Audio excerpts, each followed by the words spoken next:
Evening everyone. बहुत सारे बच्चे में से पूछते हैं कि सर हमें अब लास्ट के 25 डेज बचे हुए हैं नीट के लिए, सो एक रूटीन कैसा होना चाहिए, आइडियल रूटीन। बच्चों देखिए, आइडियल ऐसा कुछ नहीं है, ये पर्सन टू पर्सन वेरी करता है, बट मेरे हिसाब से जो एक नॉर्मल रूटीन होना चाहिए बच्चों का, तो वो होना चाहिए कि मेरे हिसाब से बच्चों को 5 बजे उठना चाहिए। एक्चुअली ये this the perfect timing to wake up, but actually बच्चे सवेरे नहीं उठ पाते, तो उनके लिए मैंने एक फ्लेक्सिबल टाइमिंग दिया है। 6:30 पे आप उठ जाइए। 6:30 पे उठने के बाद पहले आप फ्रेशन अप हो जाइए, आपने मुंह धो लिया, हल्का सा कुछ, अगर आपको कुछ चाय पीने की आदत है या आपको कुछ हल्का सा कुछ ड्रिंक्स ले सकते हैं आप वहाँ पे मॉर्निंग के लिए, and your should start your study. आपको क्लास जो है बच्चों इफेक्टिवली करने के लिए सबसे पहले स्टार्ट करना चाहिए इजी सब्जेक्ट से, क्योंकि मैं यहाँ पे टफ सब्जेक्ट, बच्चे बोलते हैं कि सर अभी टफ सब्जेक्ट ही चुनना चाहिए। नहीं, लास्ट के 25 डेज में आपको पहले जो इजी सब्जेक्ट इजीली रिवाइज हो सकता है, you should go for that. 7:45 AM तक आपको ये 45 मिनट्स में ये हो जाएगा। आपका मान लीजिए बायो की फॉर्मूलेस थे, किसी चैप्टर के रिवीजन करने के, वो कर लिया आपने, केमिस्ट्री का कुछ था रिवीजन कर लिया, फिजिक्स का रिवीजन कर लिया, then you have to take a 5 minute break. अब ये क्या है बच्चों, कंटिन्यूअस स्टडी को एकदम कंटिन्यू करने के लिए बच्चों आपको थोड़ा ब्रेक की जरूरत होती है।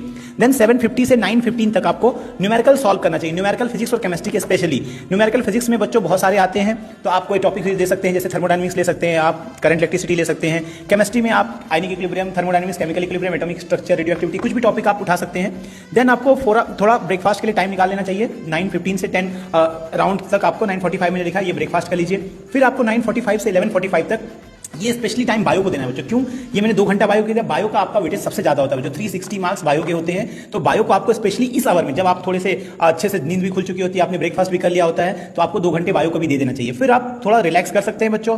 45 मिनट्स तक आप या तो नहा सकते हैं या कुछ म्यूजिक सुन सकते हैं, कुछ अपने को अब रिफ्रेश कर सकते हैं। देन 12:30 to 2:30 बच्चों, ये मैंने थोड़ा रिलैक्स का टाइम रखा है आपके लिए। यहाँ पे आप तो कुछ हल्का सा खाना खा सकते हैं, और कुछ बच्चों को सोने की आदत होती है, लेकिन मैं बोलूंगा इसको अवॉइड करना है आपको यहाँ पे थोड़ा रिवीजन कर लेना है। क्या रिवीजन करना है बच्चों? आपको जो चीजें लग रही है कि थोड़ा छूट रहा है, बहुत दिनों से नहीं हुआ है, तो वो आप रिवीजन कर लेंगे। देन आपका आधा घंटे का ब्रेक ले सकते हैं। फिर 3 बजे आप 3 से 5 तक आपको फिजिक्स और केमिस्ट्री को रिवाइज करना है बच्चों, क्योंकि फिजिक्स एंड केमिस्ट्री को मैंने एक घंटा दिया है, तो रिवीजन आप यहाँ पे कर लें। 5:30 से 7:30 तक का टाइम जो होता है बच्चों ना, फिर से वो बायो की थ्योरी प्लस कुछ कॉन्सेप्ट के आपको जो है थिंग्स जो बायो में भी होते हैं, जैसे आपके बॉटनी में, जूलॉजी में कुछ आपको ऐसा लग रहा है तो उसको